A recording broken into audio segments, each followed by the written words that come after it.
Good evening. You are listening to Right on Campus, the UW-Eau Claire College Republican podcast.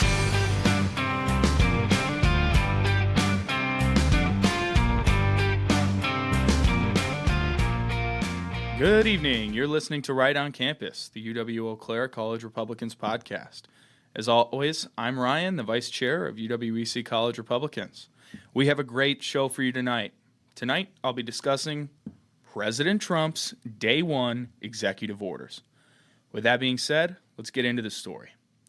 Just wanted to start out by saying Donald Trump has officially been inaugurated as the 47th President of the United States. Woo! Good win, everybody. We really did a good job with this one. So, for those of you who watched the inauguration, I'd like to hear your feedback because I've kind of been comparing that inaugural speech to some of his past speeches. Quite frankly, I think that inauguration speech in front of the Congress just after the swearing-in ceremony, I think it's his second best speech he's ever given. I think that speech that he gave was by far the best speech he's given in years. I was very underwhelmed by the RNC, actually the whole RNC, but his speech, I thought it was good. I thought after that RNC speech that he could have, I just wanted to preface this. There's construction going on right outside this podcast studio, so if you hear like sawing or banging, sorry about that. Anyway, back to what I was saying is Trump's speech at the RNC I felt was pretty underwhelming, and considering the circumstances of the gravity of that speech, like he had just been shot a week prior, and he came out and the whole RNC was kind of lame. Like, they had some real weirdos come up and speech, and they had that prayer to Wahaguru, and it was just a total mess. And Trump's speech I thought was okay, but it's not that it wasn't the same Trump that we're used to. It's not that same 2016, powerful, just on the money, reading the crowd speech. And this was the best way I can describe this inauguration speech was it totally met the moment. I mean, he came out swinging. He came out and first he led with immigration. And that's something that I think a lot of the more conservative members of Trump's base have ironically been a little concerned about. Like in 2016, he ran as a very, very hardline immigration restrictionist and was used very sharp words to describe the problem at the southern border. And, he still kind of did that, but it just felt really campaigny when he was doing it, for the last few years, at least in my opinion. And this speech just felt on the money. I mean, he came out and he talked about he literally came out and declared a national emergency at the southern border. It was like the first thing he did. He talked about the drugs and the crime and the cartels, and he declared that he's going to completely halt all illegal immigration at the southern border. It really eased my fears, but I think it eased a lot of fears of some of the base that have felt like, with a lot of these people, billionaires and other folks getting involved, dumping money into the campaign, that maybe that their needs would take priority over those of the base. And I think that speech really sets a firm tone that Trump, is here for the right reasons. He supports his base, who supports him. And I think we'll get into a little bit more of that as we go on. I just wanted to say that speech was awesome. He did mention that he felt that God spared his life to be the president, which I totally agree with. Some people, don't like that. They think that that's, crazy rhetoric. But listen, from a practical standpoint, if you are a believer in the divine and you are a believer in God's will, you necessarily must believe that everything happens for a reason. And so that would then necessitate that Trump's life being spared was an act of God, in the same way that anything is an act of God. So I just wanted to throw that out there because there's been a lot of chatter on Twitter about how that's something crazy to say. So right after that speech, he went and gave another speech. That was all right. It was a typical Trump, talking to a room of supporters, really started ripping the stories. And as he says, he was doing the weave. I mean, like it or not, that's what he did. And then from there was a lot of ceremonial stuff. But that evening on Monday the 20th, I hope most of you were able to tune in, but Trump, in typical Trump fashion, invited the media directly into the Oval Office as he was signing his executive orders.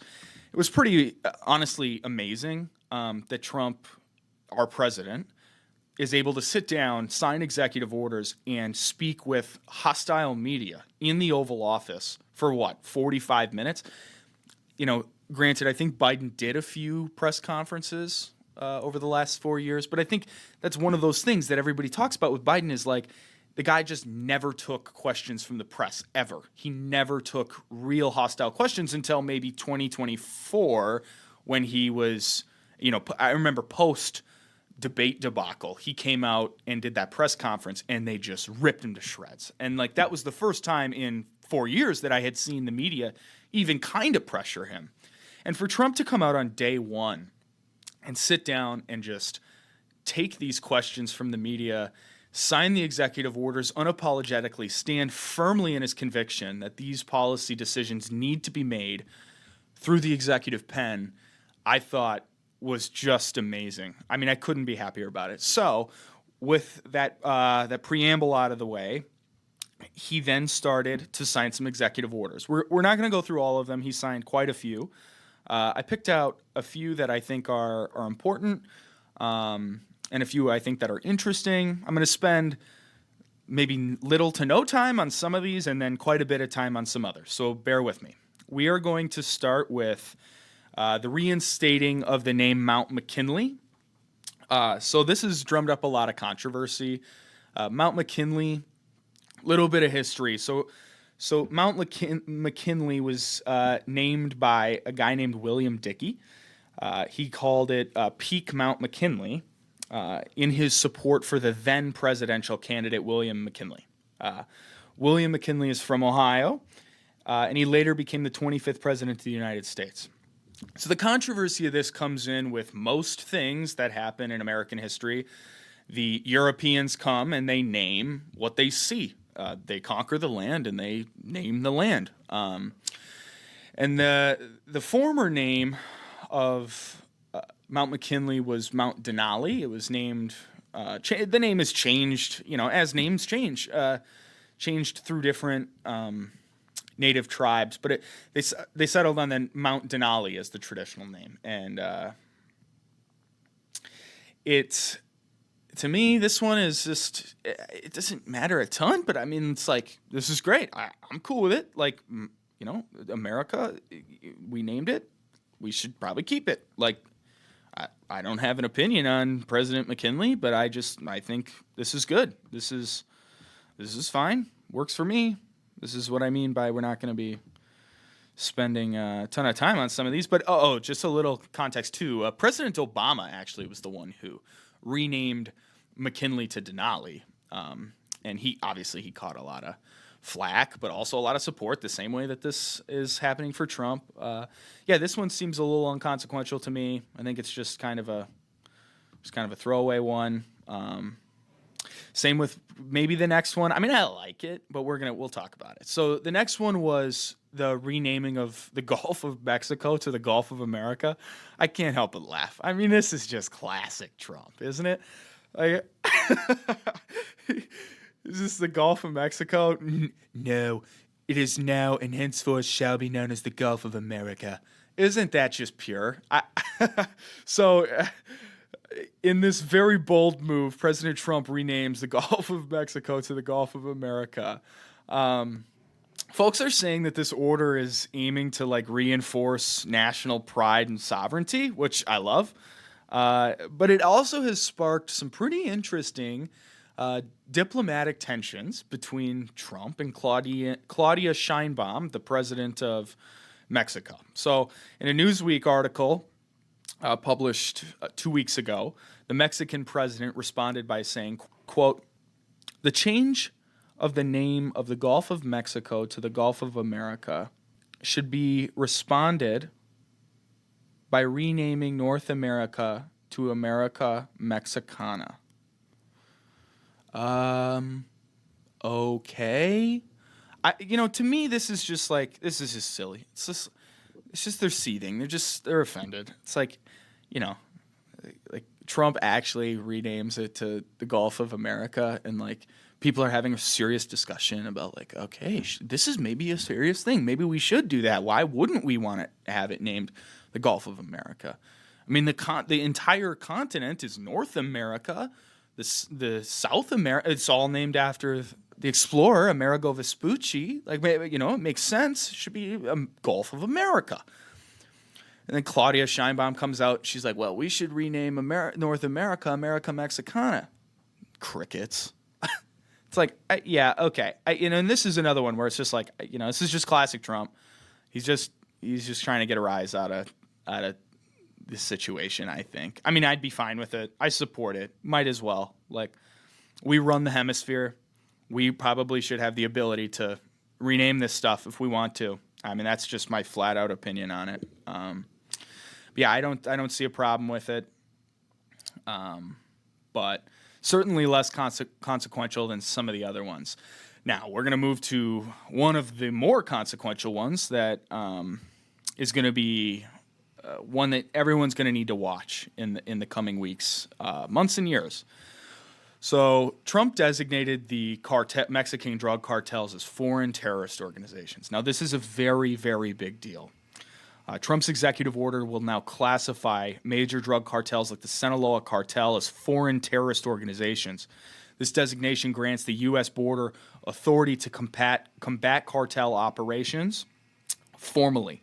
What does that mean? Okay, so what this basically means with this executive order is that it's going to expand the legal authority of the United States to deal with the cartels. It's currently solely Mexican jurisdiction. I mean, there is American help and joint task force and kind of stuff, but we have it is only in tandem with the Mexican government. What this executive order will do is it grants the U.S. government enhanced tools to combat the cartels under counterterrorism laws, the same way that the U.S. is able to go and deal with ISIS or Al-Qaeda or the Taliban or whatever. We will now, in theory, be able to use a lot of these tools at our disposal to help alleviate the issue with the Mexican drug cartels. So under 18 U.S.C. 233(9)(b), it provides, quote, material support.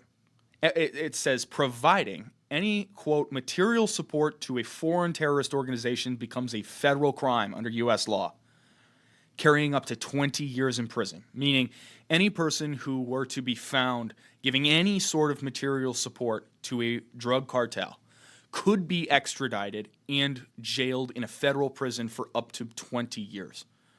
This is a very big deal because, as a lot of us know, or maybe some of us don't, the Mexican drug cartels are essentially one of two wings of the Mexican government. I mean, and that is a charitable take to say. I mean, quite frankly, the Mexican drug cartels effectively run that country. Yes, Mexico has a government, a formal government. However, it is so obvious that the Mexican government's incompetence in dealing with these cartels is either totally negligent, totally incompetent, or totally willful. And so that's the problem, is that there are drug lords, warlords below the southern border that nab people who are seeking to flee their countries and coming to America through our torn up immigration system. For better or for worse, these people come here, or they're trying to come here, and when they reach Mexico, they have no choice but to work with the cartels to get to the U.S. southern border. Now, this presents a ton of problems. These people are human trafficked. They are abused in a physical and a sexual manner. They are used to mule drugs, which kill thousands of American citizens every year. They're used to mule those drugs over our border. Many people die in rivers, in deserts. Just a few years ago, there was a story of a Mexican drug cartel who drove, they call them a coyote. The coyotes, they're these guys who run these people up and down the border. He packed a tractor trailer full of migrants looking to enter the U.S. He drove them over the U.S. border in the tractor trailer and left them in the desert of Mexico. The tractor trailer was locked, and everyone inside died. I think this shows the brutality of these cartels, and I think when you look at this in opposition to maybe the U.S.'s intervention in a place like the Middle East, I think a lot of Americans are able to see the gravity of the issue of the drug cartels being so close in proximity to the homeland. And also, how many people in this country know folks who are dealing with opiate addiction or have died because of fentanyl? This is all chiefly because of the Mexican drug cartels first, but also our terrible immigration policy that allows this stuff to happen. But, it is the cartels who are pushing this over our border. So this executive order also will include, this under 18 U.S.C. 233-9B, this material support. This will also include knowingly offering money, equipment, or transferring of people to safe houses or other assistance to drug cartels. So it's not just material support; it's literally anything. You cannot have connection with the cartels if you would like to remain in the good graces of the U.S. federal law. The United States, U.S. citizens and businesses who are dealing with the cartels could and will face prosecution. This is to discourage cooperation with cartel-linked entities. And this executive order will also enable border intelligence sharing and a broader intelligence network between the agencies like the Drug Enforcement Agency, the Federal Bureau of Investigation, and the Central Intelligence Agency, the DEA, FBI, or CIA. So I mentioned this just a few seconds ago, but I prepared a question here like, is this a better use of military action than we've seen in the past? So, we've talked on previous podcasts about the controversy surrounding Vietnam, and there's a ton of controversy around the Cold War and America getting involved in the stop to spread communism. And, I don't care a ton about that. I wasn't alive, none of us were alive. What I was alive for, however, is the global war on terror. Now, it is beneficial that Trump is using some of the global war on terror laws to deal with the cartels. But I think a lot of us are really sick of hearing that the United States military is in the Middle East. We don't totally know anymore why we're over there. It was so pronounced after 9/11. We knew somebody knocked those towers down. The government told us it was Al-Qaeda, and you could point to Osama bin Laden, and you knew exactly who he was. There was a face, and there was this rage, and we knew that we needed to do something. But as the years went on, and we started invading Iraq and Afghanistan, and it was just a war of attrition, a prolonged war of attrition, where thousands of U.S. soldiers were dying. These young men were going over to a desert and fighting and dying, and it felt like nothing was happening. And then with that being said, I mean, in the late 2000s and 2010 on, we started seeing terror attacks all over the globe, and it was like, we're fighting this war in the Middle East, but they're bringing it to Europe, they're bringing it to America, and there's been a lot of controversy over the diplomatic outlook of the Middle East currently, the disposing of Saddam Hussein in Iraq, and what has that done to the tensions of the Middle East, and how about Gaddafi and Libya and X, Y, and Z. I mean, there's a lot of controversy around that, and I think the main reason why there's so much controversy around that is we're sitting here listening to this, on your couch in Wisconsin. Or if you were to live in Arizona, you live close to the southern border, and you're thousands of miles away from the sandbox in the Middle East, and you know that your cousins and your loved ones and your friends and your family are dying over there when they're sent to fight terrorists. And it just, too much of that with no real wins in the public's eye, it just doesn't, the morale for and the support for that war, that kind of a war, it dissipates. With that being said, when you know that there is a hostile entity not less than 1,000 miles from us in Wisconsin, but hundreds of miles from millions of U.S. citizens on the southern border, and there are thousands of people being killed by fentanyl every single year, and our border is being flooded by migrants, and they are all being brought here by the cartels. I think that this changes the ball game. I think that the support for this is going to be a whole lot stronger than many people expect. I think the proximity of this, I think the immediacy of this, it all comes into play. And so that I wanted to spend a little bit more time on this one specifically because I think it's a really big deal. And I also wanted to say, I'm interested to see how this pans out. Like, will Trump use special force operations? How does it look? Like, would he send in SEAL teams and JSOG assets to go into, Mexico and into the jungle and take it out? Is he going to fly drones over Mexican airspace and strike cartel camps? How is this going to work? And quite frankly, I really hope that the Mexican government can get behind us with it. This is the time where the Mexican government has the ability to really turn on the cartels and say, no, your vice grip on our country is done. We're going to work with the U.S. to pull you out root and stem. In the inverse, if the Mexicans didn't and they decided to push back, we got to hope it's diplomatic, because that would not be a good situation. This is just where it's all spiraling into who knows. We're all speculating. But that's just some things to think about with this. I thought that was a really consequential one. I think it's novel. I don't think, we constantly talk about terror in the Middle East and wars with North Korea and China and Iran and all this just garbage. It's like when you poll people on wars they support, threats to the homeland are chief among them all. And I think this is going to really be interesting to watch in the coming weeks and years to come. So another really big one, next one I wanted to talk about is the granting of pardons to the January 6 rioters or protesters.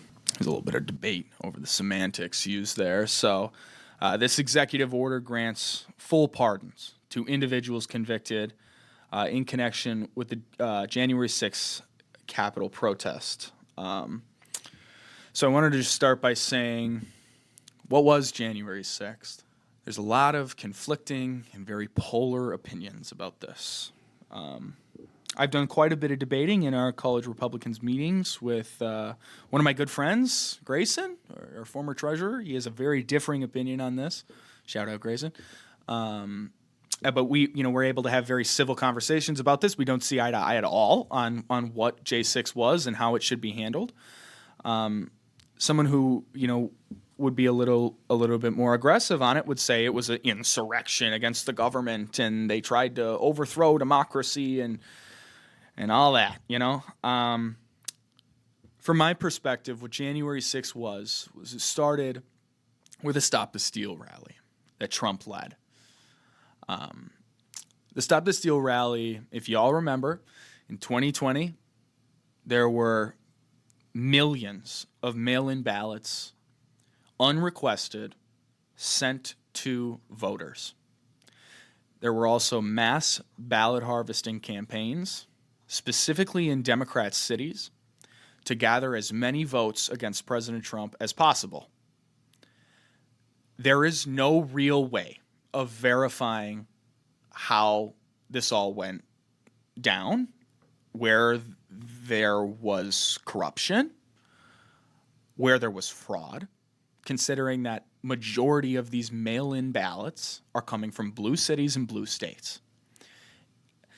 The controversy comes in for January 6th, where Donald Trump led a fully peaceful protest of his supporters protesting the certification of the electors.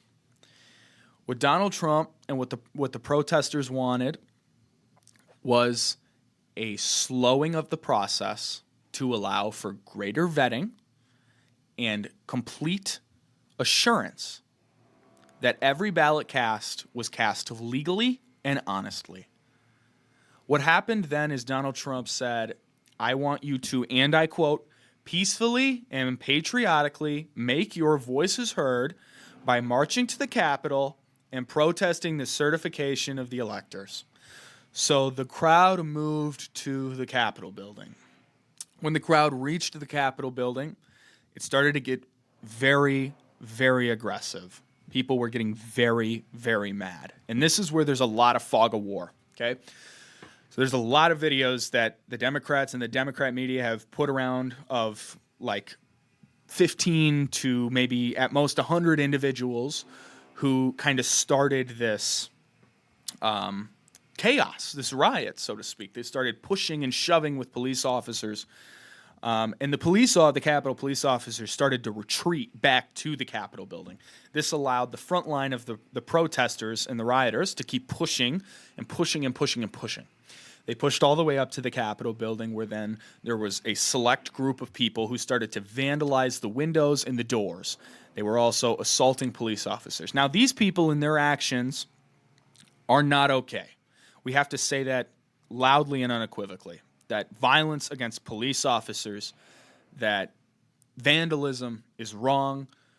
You should not be doing that. We cannot excuse that, and that is not okay.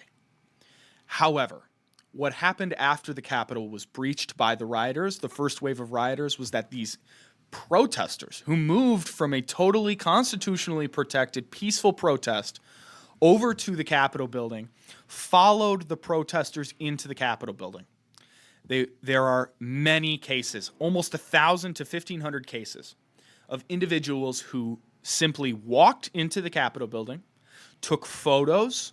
I mean, there's footage. They literally stayed within the ropes. You know those ropes, where you make a line at an amusement park? They literally stayed in the line of the ropes. These people were, majority of these people were obviously not looking to overthrow the government. What happened, in my opinion, was there were thousands of people who were led unknowingly into the Capitol building following this initial wave of vandals and rioters. These people took photos. They walked in, they walked out. They were peacefully escorted out of the building. And from there on, the FBI and the Justice Department, in tandem with Bank of America, with Chase, with Verizon and AT&T, which were never subpoenaed, they volunteered bank records, they volunteered cell phone data to the DOJ, not without a subpoena. And the Department of Justice hunted down every single person who crossed a unmarked line in the ground saying you are a protester and you are a trespasser. Many of these people were hit on trespassing charges. Okay, and this is why Trump and a lot of people on the right say that this was an overt political prosecution. And I said before, and I'll say it again, these folks who committed aggressive crimes, I say aggressive, but violence or vandalism, it's not like anybody was murdered besides Ashley Babbitt, who was a Trump supporter. No cops were killed on the day of January 6th. Just that's a fact, just so everybody knows, because there's a lot of controversy. I think Alexandria Ocasio-Cortez likes to say that 6 cops or something died. Well, there was a couple who had like heart attacks, and then one couple killed themselves, and God rest all their souls. It's an absolute shame. But no, contrary to popular belief, no police officers were killed by any rioters at the Capitol. With that being said, the right wing believes, and President Trump believes, that there were thousands of his supporters who were hunted down by the new Biden administration and his DOJ to prove a political point, that if you support a president to those ends, you have these kind of quarrels with what happened in 2020, which there are many questions that still are left unanswered, that you will face the new Department of Justice, and I think it's very dutiful of President Trump, and it's just not just because these people weren't violent. Many of these people weren't violent, not just because they're his loyalist supporters, but because not 1 hour before President Biden left office did he give a preemptive pardon to members of his family, like his brother, who was implicated in many of the corruption scandals from Burisma in Ukraine to China to anywhere else you can think of. Seriously. He obviously pardoned his son, Hunter. He pardoned Dr. Anthony Fauci. He pardoned Liz Cheney and the January 6th committee. Not 1 hour before President Trump took office. Now, why would he do that? They haven't. So according to Biden, none of them have committed any crimes. If they haven't committed any crimes, why would they need to pardon themselves? Okay, President Trump could have pardoned himself and pardoned his family and, quite frankly, pardoned the J6ers right before he left office, but he chose not to. And why did he choose not to? Because he didn't commit any crimes. He didn't commit any crimes. That's why he did. I mean, think about the circumstances. President Trump had one of the most crazy, transfer of powers in American history. I mean, he was the most hated man in the world after January 6th. And he was still the president. He still had presidential authority. And he knew, there was open talk by many Republicans in Congress who are now still on Trump's bandwagon, which we'll have to talk about in another episode. There were many people. Quite frankly, and this is where a lot of us were getting a little nervous, even people in his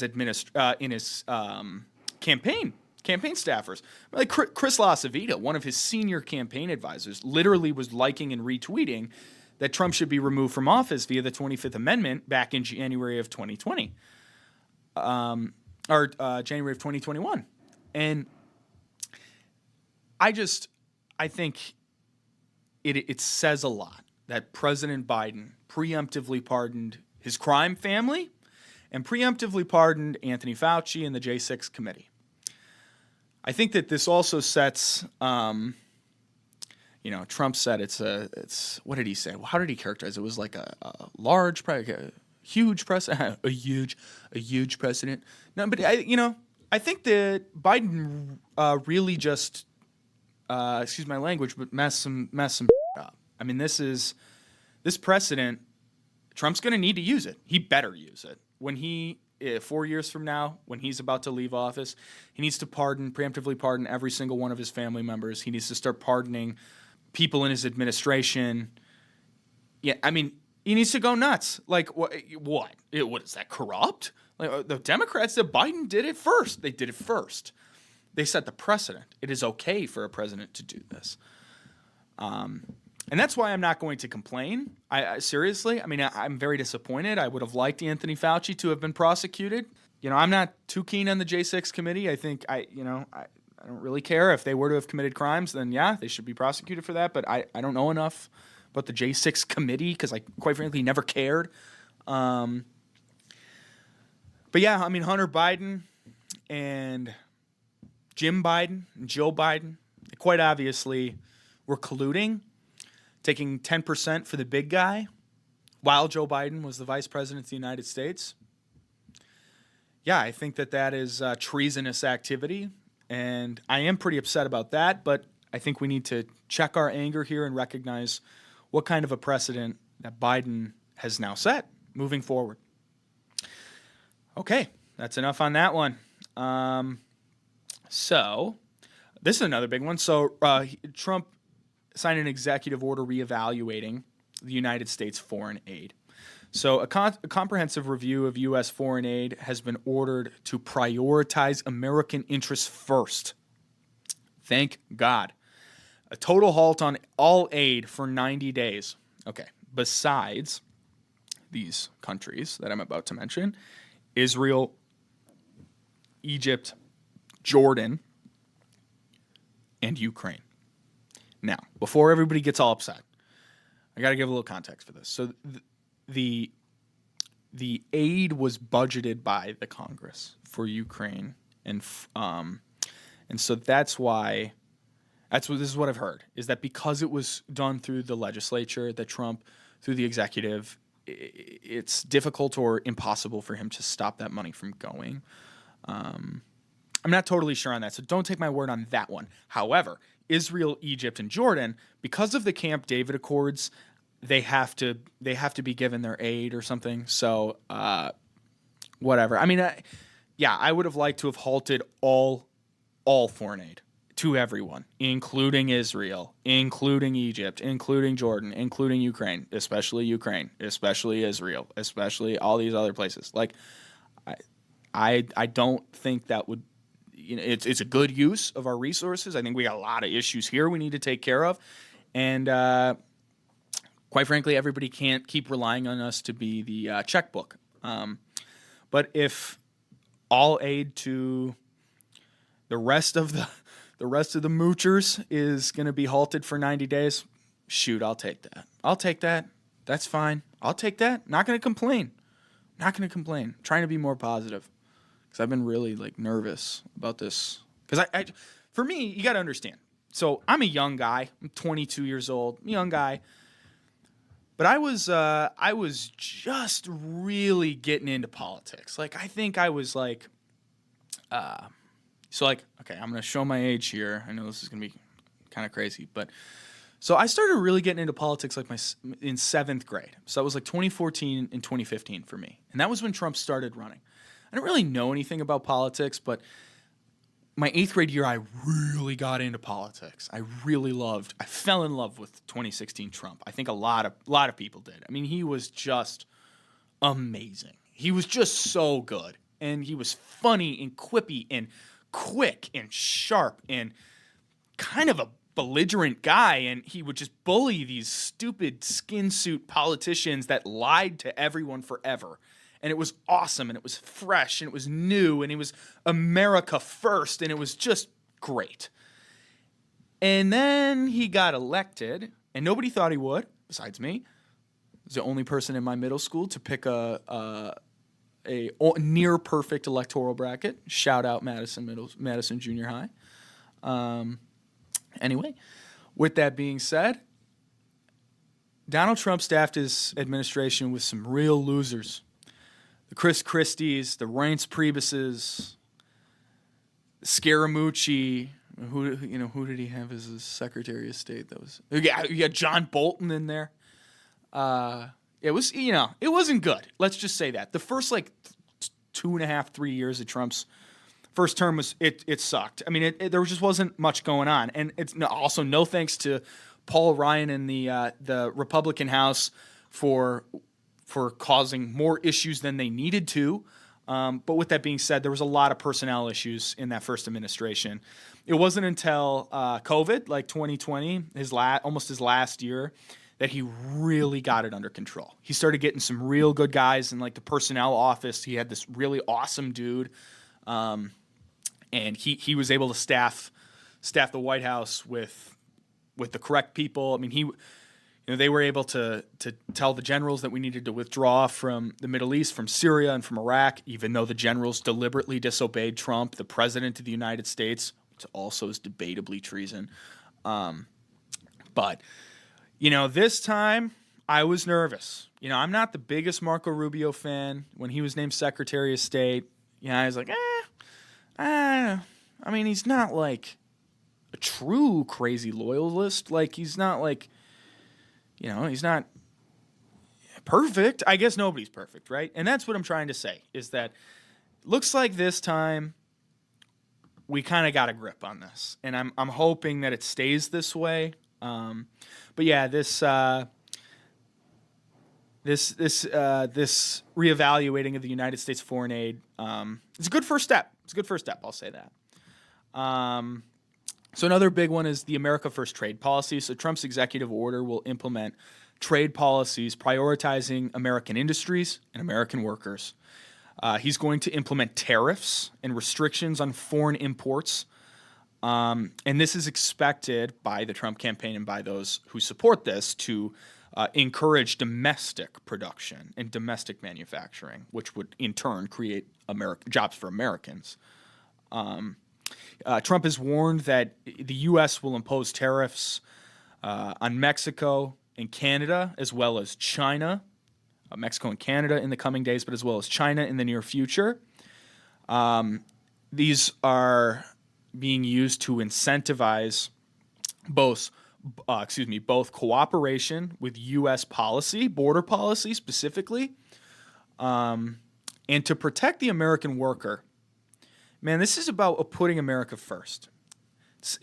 Trump ran in 2016, he ran in 2020, he ran in 2024 on this message of we are sick of getting ripped off and we're tired of it and it won't happen anymore. And for all this barking that even Trudeau and for all the glazing that people do on Pierre Poilievre, he even had some sharp words for Trump about the tariff stuff. It's like, you know what?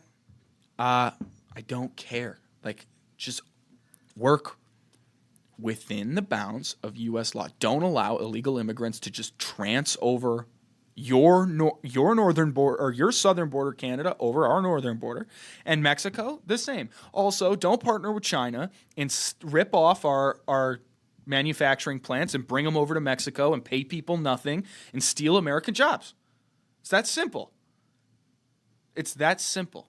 Like, and I don't understand how that's controversial. Like, I understand, the big finance and, the big money likes the GDP figure. They like that to go up. And I respect it. I'm a business major. I understand that GDP is an important factor. But we need to recognize that America is built by Americans, and their quality of life is dependent on a stable and steady and livable wage. And without that, the nation itself will crumble. And we have a duty to our people to protect their jobs. And so I love this. This is honestly one of the biggest things that got me onto Trump, and which I think a lot of people need to consider. A lot of people who listen to this are college educated or are going through their college education, but this applies to those who aren't college educated. For too long have Americans been completely ripped off by mass illegal immigration taking low-skilled jobs, which people love to say, well, who's going to pick the strawberries? Who's going to clean the houses? Americans. Like, is it that controversial to say, like, it's going to be Americans and American people will just need to be paid the correct wage to do it? Like, and they'll do it?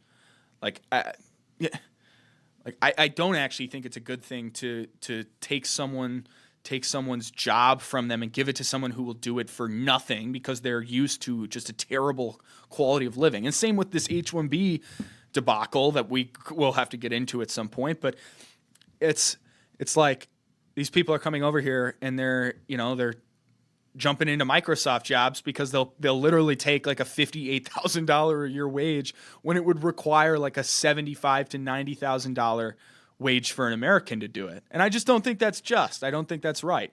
These companies are literally only here because of the American economy, and the American economy is only here because of the American people.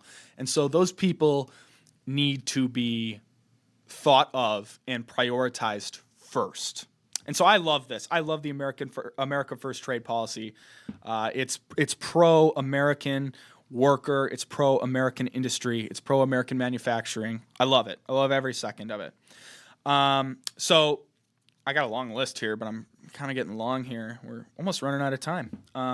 But let's talk about one for the youth. So the other day, at like 9:30 p.m., everyone like lost their mind because TikTok got banned, and everyone thought it was going to be banned at like midnight, and then it just got banned at like 9:30, and everyone blew up and lost their mind. Well, like the next day, it got brought back, and Trump did sign an executive order delaying the ban of TikTok for 75 days. Now, this is actually kind of up for debate because not only was the banning of TikTok passed by both houses of Congress, the Supreme Court ruled on it. And they did rule with the Congress that they need to sell it, and this is the hardline date.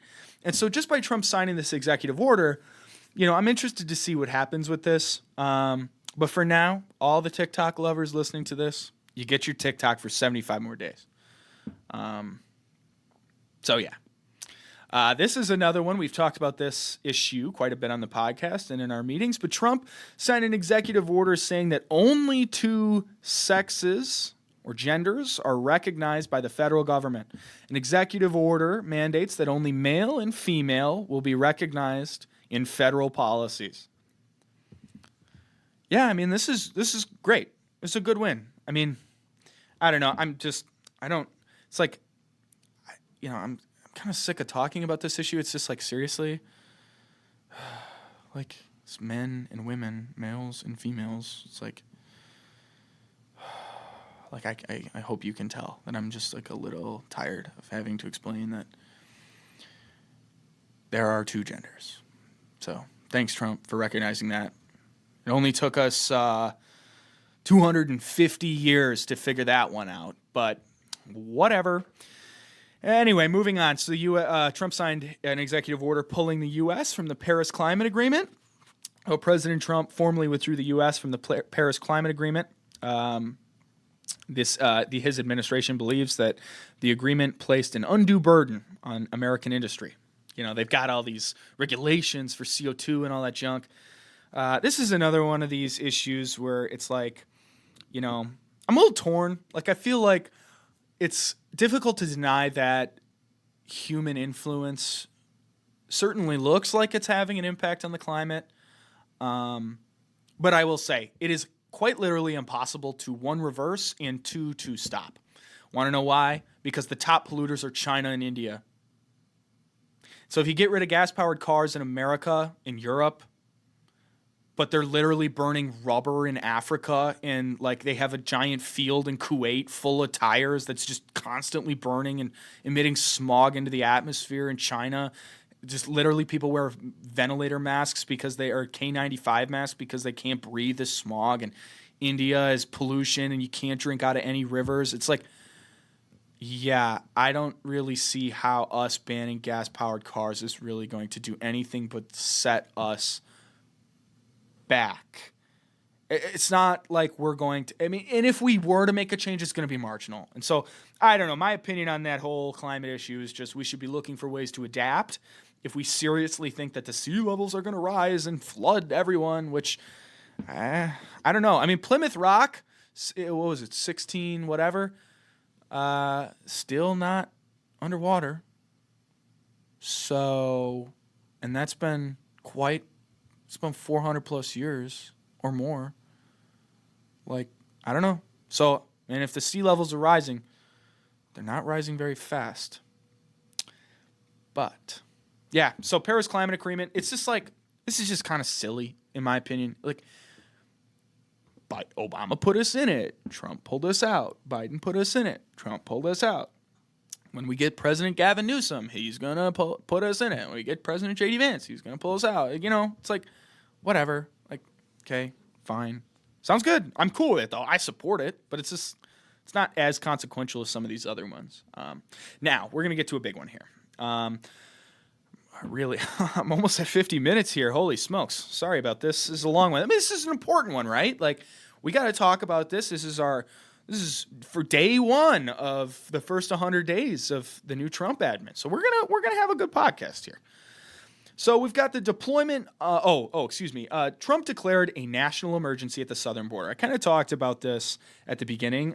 He did it informally in his inaugural address, but then he did it formally through executive order. So Trump declared a national emergency to address the situation at the U.S.-Mexico border. So I have quite a bit here to talk about with this. First, what is going to happen with this declaration of a national emergency? Well, the first thing is the deployment of military personnel and resources to the southern border.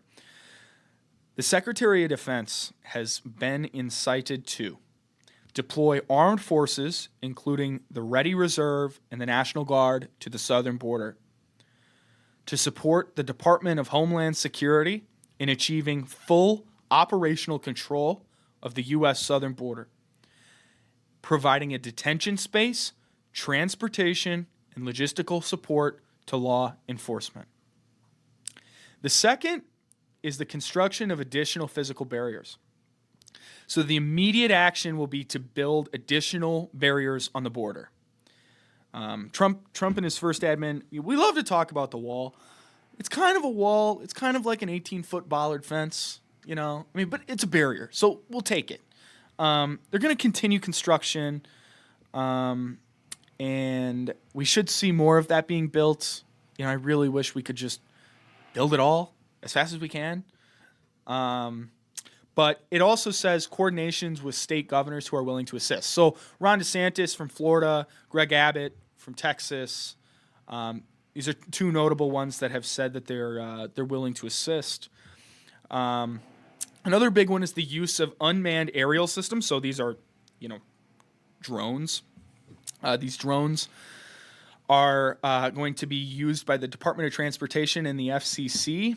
They're going to waive regulations to restrict the DHS, Department of Homeland Security's use of drones within 5 miles of the U.S. border.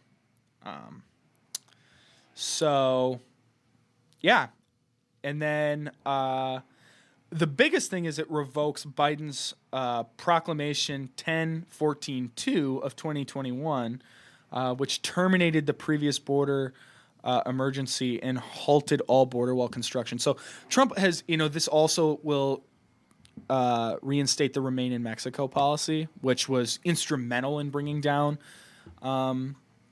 the illegal border crossings. Basically what happens currently, you'll see these videos on Twitter. There was like this app where people could set up appointments to come and cross our border. And so these people, and it was all in Spanish, of course. And so it's like a total invitation. I mean, they're giving you an app in a cell phone, they'd come over. Their app, it has their script of I am a political asylum seeker, and then under Biden's executive orders, the border security has to give them a court date and then release them into the interior. Over and done with. Gone. Never to be seen from again.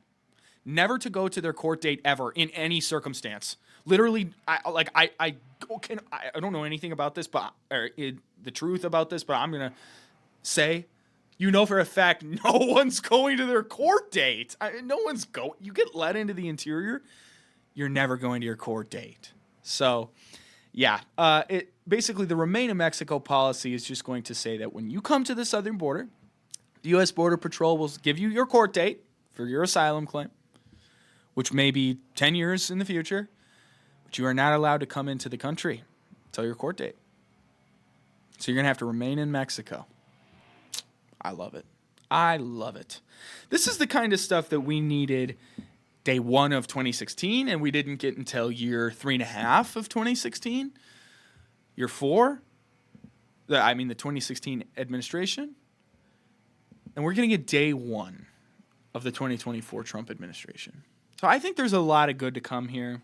These are just some notable ones. That's kind of all I got for the executive orders.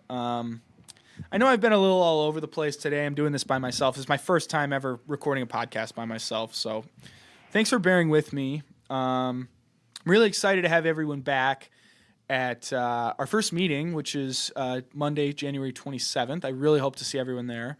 I think we're going to be just doing kind of a chill meeting. But yeah, please, everybody come out, support this podcast. So thanks for listening to me today. I know it's been a lot of me rambling, but I appreciate it. Well, thanks for listening to Right on Campus. We post this podcast weekly, tackling current events and life as a conservative on campus. If you'd like to learn more about UWEC College Republicans, join our meetings on Monday nights in Centennial 1704 at 7 p.m. Join us at our first meeting back on January 27th. Follow us on Instagram and Facebook at UWEC College Republicans, and be sure to like, comment, and subscribe if you're watching on YouTube, and favorite and share this podcast if you're listening on Spotify. Have a great night. Thank you for listening to Right on Campus. We post this podcast once a week where we talk about current events and life as a conservative on campus. Follow us on Instagram and Facebook at UWEC College Republicans.